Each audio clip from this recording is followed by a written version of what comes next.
என் செல்ல பிள்ளைக்கு இந்த பிரித்யங்கராவின் அருளும் ஆசீர்வாதமும் முழுமையாக கிடைக்கட்டும். ஓம் சகல நாயகியே போற்றி. ஓம் சர்வ பிரித்யங்கரா தேவியே போற்றி போற்றி. என் அன்பு பிள்ளையே, இன்று உன் தாயானவள் உன் குலதெய்வ வாக்கினை அல்லவா உனக்கு கொண்டு வந்திருக்கின்றேன். நீண்ட நாட்களுக்கு பிறகு உன்னுடைய குலதெய்வத்திடம் இருந்து உனக்கான நல்ல செய்தி ஒன்று வந்திருக்கிறது. என் தங்கமே, இந்த நல்ல நாளில் உன் குலதெய்வம் உனக்கு நல்ல வாக்கு தர வேண்டும் என்று நினைக்கிறார்கள். அதற்கு அவர்கள் தேர்ந்தெடுத்திருப்பது உன் தாயானவள் என்னைத்தான். என் தங்கமே, அவர்கள் உன்னிடத்தில் பேச வேண்டும் என்று நினைத்த விஷயம் உன்னுடைய வாழ்க்கை சம்பந்தமானதுதான், வேறெதுவும் கிடையாது. என் பிள்ளையே, நீ உன் வாழ்க்கையில் நடக்கின்ற ஒவ்வொரு நிகழ்வுகளையும் இந்த தாயானவள் நான் வந்து பார்ப்பதற்கு முன்பாக அவர்கள் பார்க்க தொடங்கி விடுகிறார்கள் அல்லவா? அவர்கள்தானே முதன்மையானவர்கள். நீ என்ன நிகழ்வுகளை இல்லத்தில் நடத்தினாலும், உன் வாழ்க்கையில் என்ன நடந்தாலும் அது யாருக்கு தெரிகின்றதோ இல்லையோ, உன்னுடைய குலதெய்வத்திற்கு சர்வ நிச்சயமாக தெரியும் என்பதில் எந்த ஒரு மாற்று கருத்தும் கிடையாது. இந்த தாயானவள் நானே உன் குலதெய்வத்திற்கு பின்னால் தான் உன்னை காண வர முடியும் என்பதை நீ புரிந்து கொள்ள வேண்டும். உனக்கு என்ன கஷ்டம் வந்தாலும், உனக்கு என்ன பிரச்சனைகள் வந்தாலும், உன்னை தேடி முதலில் வருவது உன்னுடைய குலதெய்வம் என்பதில் எந்த ஒரு மாற்று கருத்தும் கிடையாது. என் தங்கமே, உன்னுடைய குலதெய்வம் உன் கஷ்டங்களை எல்லாம் முன்னின்று காண்கின்றார்கள். அவர்கள் தருகின்ற வாக்கினை ஒருபொழுதும் நீ தவறவிட்டு விடக்கூடாது. ஏனென்றால் என் பிள்ளையே, உன்னுடைய வாழ்க்கையில் நடக்க இருக்கின்ற எல்லா விஷயங்களையும் தெரிந்து வைத்திருப்பவர்கள் அவர்கள்தான். நிச்சயமாக உனக்கு அதற்கான நல்ல தீர்வினையும் கொண்டு வந்து சேர்ப்பார்கள் என்பதில் எந்த ஒரு சந்தேகமும் வேண்டாம். உன்னுடைய பிரச்சனைகளுக்கெல்லாம் முதலில் தீர்வு அவர்களிடம்தான் அதிகமாக இருக்கும். அவர்கள் சொல்கின்ற எல்லா விஷயங்களையும் உன் அம்மா நான் அப்படியே உன் வாழ்க்கையில் நடத்தி கொடுப்பேன். நான் தனித்து நின்று எதையும் உன் வாழ்க்கையில் செய்வது கிடையாது. உன் குலதெய்வத்திடம் இருந்து கருத்து கேட்டுதான் உன் வாழ்க்கையில் என்ன நடத்த வேண்டும் என்ற முடிவுகளை நான் எடுக்க முடியும். இது நாள் வரையிலும் உன் வாழ்க்கையில் நீ எத்தனையோ வேதனைகளை அனுபவித்திருப்பாய், எத்தனையோ கஷ்டங்களை கண்டிருக்கின்றாய், எத்தனையோ சோதனைகளையும் நீ கண்டிருக்கின்றாய். பல சோதனைகளை கண்டு இந்த வாழ்க்கையில் நீ வெற்றி பெறக்கூடிய சூழ்நிலையை இப்பொழுதுதான் உணரத் தொடங்கி இருக்கின்றாய். அதனால்தான் இன்று உன்னுடைய குலதெய்வத்தின் வாக்கினை நான் கொண்டு வந்திருக்கின்றேன். என் அன்பு பிள்ளையே, இந்த நல்ல நாளில் குலதெய்வத்தின் வாக்கு கிடைப்பது என்பது அத்தனை சாதாரண விஷயம் கிடையாது. என் தங்கமே, அதனால் உனக்கு கிடைக்கும் பொழுது அதனை நீ சரியாக உன் வாழ்க்கையில் பயன்படுத்திக்கொள் என்றுதான் அம்மா சொல்கின்றேன். என்றென்றைக்கும் உனக்கு நல்ல ஆசீர்வாதங்களை வழங்கி கொண்டு இருக்கின்றார்கள். அவர்களை நீயே வேண்டாம் என்று தள்ளி நிற்க சொன்னாலும் அவர்கள் உன்னை விட்டு ஒரு அடி கூட விலகி நிற்பது இல்லை என்பதை நீ புரிந்து கொள்ள வேண்டும். என் தங்கமே, எல்லாவற்றிற்கும் முதன்மையாக இருக்கக்கூடிய உன் குலதெய்வம் இன்று உனக்கு தர வந்திருக்கின்ற இந்த வாக்கானது உன்னுடைய வாழ்க்கையில் அதிசக்தி வாய்ந்த வாக்காக இருக்கும். என் குழந்தையால் மறக்க முடியாத நல்ல வாக்காக இருக்கும். என் தங்கமே, நான் எப்பொழுதும் உன்னை தேடி வந்து உன்னோடு பேசிக் கொண்டிருப்பதை உன் குலதெய்வம் கண்டதினால்தான் என் மூலமாக உன்னிடத்தில் பேசுகிறார்கள். அதற்கும் என் பிள்ளைக்கு சந்தேகம் வரும் அல்லவா?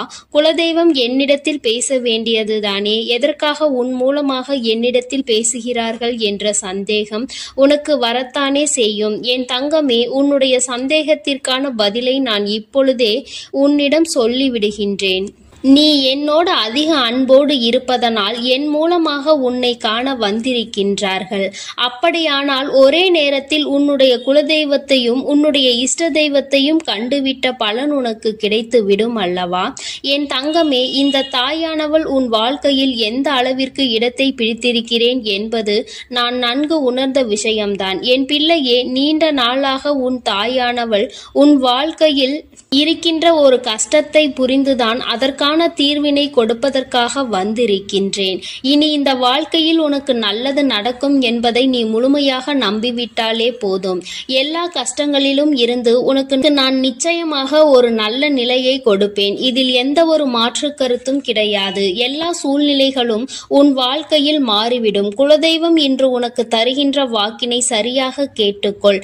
அதை உன்னுடைய மனதிற்குள் நீ பதிய வைத்துக்கொள். என் குழந்தை குழந்தையே, உன் குலதெய்வம் உன்னிடத்தில் சொல்கின்ற முக்கியமான விஷயம், உன் வாழ்க்கையில் பல மாற்றங்கள் ஏற்பட போகிறது என்றுதான் சொல்கின்றார்கள். ஒரு கஷ்டத்தில் இருந்து நீ மீண்டு வரப் போகின்றாய். உன்னை கை நீட்டி பேசிய ஒருவர் உன்னிடத்தில் மன்னிப்பு கேட்கப் போகின்றார். உன் மனதினை காயப்படுத்திய ஒருவர் இன்று வேதனைப்பட்டு கொண்டிருக்கிறார். குலதெய்வத்தின் முன்னால் நின்று யாரெல்லாம் உன்னை சபித்தார்களோ அவர்கள் வாழ்க்கை கேள்விக்குறியாக மாறி நின்று கொண்டிருக்கிறது.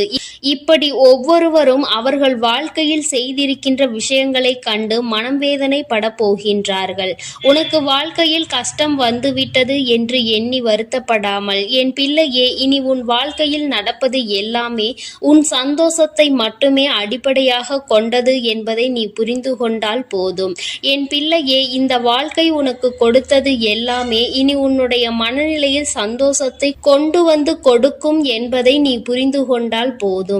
எல்லோரும் ஒரு நாள் இந்த தாயானவள் என்னுடைய வாழ்க்கையில் என்ன நடத்தி கொடுத்தாள் என்று நிச்சயமாக யோசிக்கின்றபடி உன் வாழ்க்கையில் அம்மா நிச்சயமாக நல்ல விஷயத்தை நடத்தி கொடுப்பேன் என்பதை நீ புரிந்து கொண்டால் போதும்.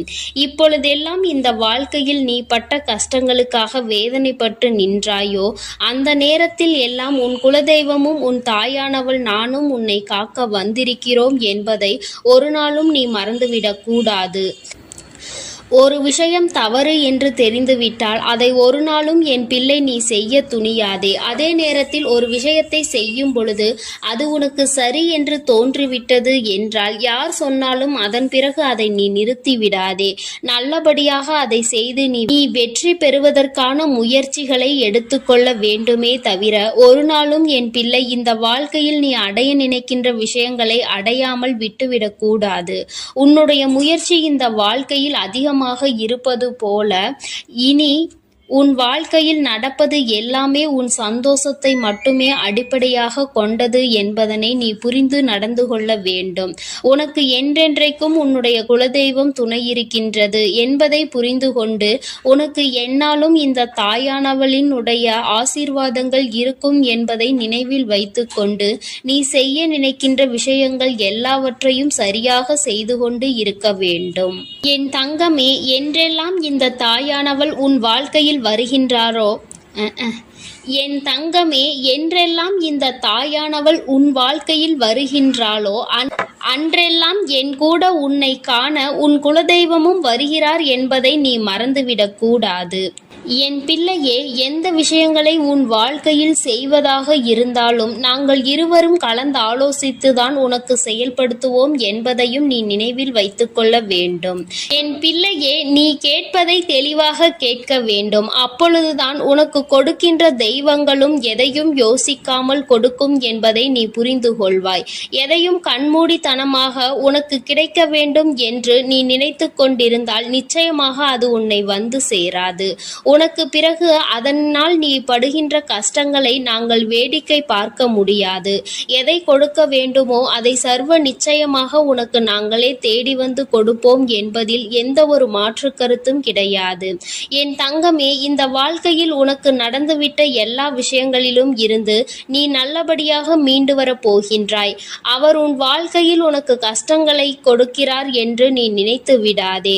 அவர்கள் நிச்சயமாக உன்னை நினைத்து வருத்தப்படதான் செய்கின்றார்கள். உனக்கு நல்ல நேரம் ஆரம்பித்து விட்டது என்பதை தான் உன் குலதெய்வம் இன்று நான் உன்னிடத்தில் சொல்ல வந்தேன். இனி எந்த சூழ்நிலையிலும் நீ கவலைப்படாமல் இரு. நான் உன் வாழ்க்கையை உயர்நிலைக்கு கொண்டு செல்ல போகின்றேன். என் குழந்தையே, உன் குலதெய்வ வாக்கினை நீ கேட்டுவிட்டாய் அல்லவா? உன்னோடு இருந்து உன் வாழ்க்கையை உயர்த்துவதற்காக அவர்கள் வந்திருக்கின்றார்கள்.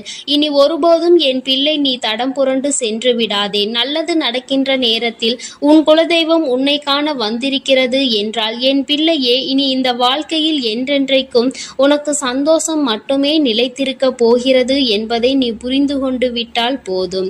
என் அன்பு பிள்ளைக்கு இந்த தாயானவளினுடைய ஆசீர்வாதங்களும் உன் குலதெய்வத்தினுடைய ஆசீர்வாதங்களும் எப்பொழுதும் முழுமையாக கிடைக்கும்.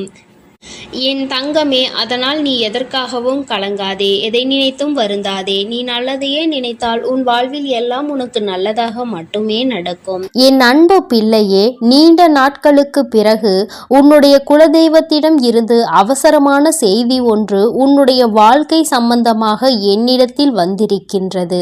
என் தங்கமே, உன்னுடைய குலதெய்வம் உன்னை பற்றிய சில விஷயங்களை என்னிடம் பகிர்ந்து கொள்ள ஆசைப்பட்டு, அம்மா, என் குலத்தில் இருக்கின்ற என்னுடைய பிள்ளை இப்பொழுது சிறிய பிரச்சனையில் இருந்து கொண்டிருக்கின்றார்கள். அவர்கள் வாழ்க்கை சம்பந்தமாக இந்த விஷயத்தை அவர்களிடத்தில் உடனடியாக தெரிவிக்க வேண்டும். நீங்கள் சொன்னால் இன்னும் அதற்குரிய பிரச்சனைகள் மிக விரைவாகவே தீர்ந்துவிடும்.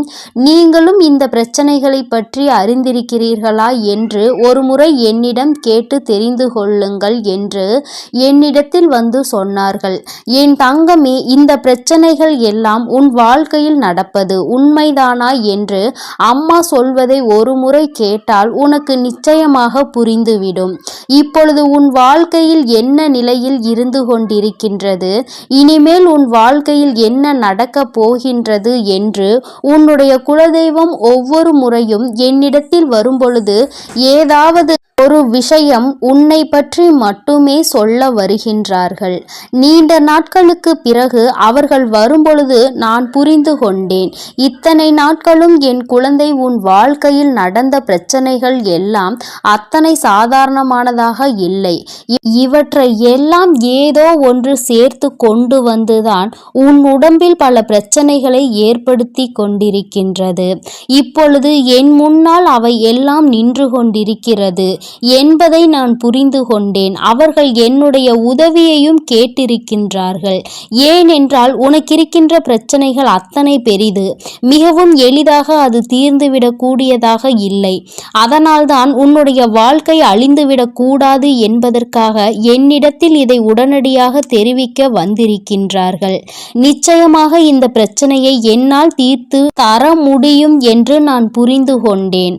உன் வாழ்க்கையில் நடக்கும் இந்த பிரச்சனையை பற்றிதான் அவர்கள் சொல்ல வந்தார்கள் இன்று. என் தங்கமே, உன்னுடைய வாழ்க்கையில் இப்பொழுது நடக்க இருக்கின்ற ஒரு விஷயம் என்னாலும் உன்னை மிகவும் பெரிதளவில் காயப்படுத்தி கொண்டிருக்கின்றது. குடும்பத்திற்கு உள்ளே இருந்து கொண்டு என்னாலும் உனக்கு கெடுதல் செய்ய அவர்கள் நினைத்து கொண்டிருக்கின்றார்கள். என் பிள்ளைதான் இருக்கின்ற இடத்திலேயே நரகத்தில் வாழ்வது போன்ற ஒரு உணர்வினை நீ உணர்ந்து கொண்டிருக்கின்றாய். சொந்த பந்தம் பாசங்கள் எல்லாம் வேஷம் என்ற ஒரு நிலைக்கு நீ இப்பொழுது வந்து விட்டாய். யாரால் உன் வாழ்க்கைக்கு உதவி கிடைக்கும் என்று நம்பி அவர்களோடு என்னாலும் நல்ல உறவில் இருந்து வந்தாயோ, இன்று அவர்களாலேயே மிக பெரிய பிரச்சனைக்கு நீ ஆளாகி நின்று கொண்டிருக்கின்றாய். அது மட்டுமல்ல, அவர்கள் எண்ணமும் உன்னை அவமானப்படுத்த காத்து கொண்டிருக்கின்றது. அவர்களுக்கு உன்னை அவமானப்படுத்த வேண்டும் என்பது மிகவும் முக்கியமானதாக இருக்கிறது. உன்னை அவமானப்படுத்துகிறோம் என்பதை சிறு துளி அளவு கூட அவர் புரிந்து கொள்ளவில்லை. உன்னை பற்றி பேச வேண்டும், எப்பொழுதும் உன்னை பற்றி மற்றவர்கள் தவறாக சொல்ல வேண்டும் என்ற எண்ணம் மட்டுமே அவர்கள் மனதிற்குள் முழுமையாக இருந்து கொண்டிருக்கின்றது. இதில் உன்னுடைய குலதெய்வத்திற்கு வருத்தம் என்ன தெரியுமா? என்னுடைய குலத்தில் இருக்கின்ற பிள்ளைகள் எல்லாம் ஒருவருக்கொருவர் ஒற்றுமையாக இருக்க வேண்டும் என்று நான் நினைத்து கொண்டிருக்கின்ற இந்த நேரத்தில் இவர்கள் இப்படி ஒற்றுமை இல்லாமல் இருப்பதோடு மட்டுமல்லாமல் ஒருவர் இன்னொருவர் வாழ்க்கையையே கெடுப்பதற்கு அல்லவா நினைத்து கொண்டிருக்கின்றார்கள். மற்றொருவர் வாழ்க்கையை கெடுப்பதால் என்ன பலன் இவர்களுக்கு கிடைக்கப் போகின்றது? மற்றவர்கள் வந்து இவர்களை ஏதாவது செய்ய நினைத்தால் கூட ஒற்றுமையாக நின்று அவர்களை விரட்டி அடிப்பதை விட்டுவிட்டு இவர்களுக்குள்ளேயே ஒற்றுமை இல்லாமல் தவித்து கொண்டிருக்கின்றார்கள். உறவுகளானாலும் சரி, உடன் பிறந்தவர்களானாலும் சரி, ஒருபோதும் மற்றவர்கள் மத்தியில் ஒருவரை விட்டு கொடுக்க பழகிவிட்டால் மற்றவர்கள் இவர்கள் வாழ்க்கையில் எளிதாக புகுந்து இவர்களினுடைய வாழ்க்கையை வாழவிடாமல் தடுத்து நிறுத்தி விடுவார்கள். ஓம் சகல நாயகியே போற்றி. ஓம் சர்வ பிரித்யங்கரா தேவியே போற்றி. எண்ணம் போல் வாழ்க்கை, எண்ணம் போல்தான் வாழ்க்கை. என் அன்பு குழந்தையே, பிரித்யங்கரா வாக்கு பிள்ளைகளுக்கு இந்த தாயின் ஆசீர்வாதம் முழுமையாக கிடைக்கட்டும்.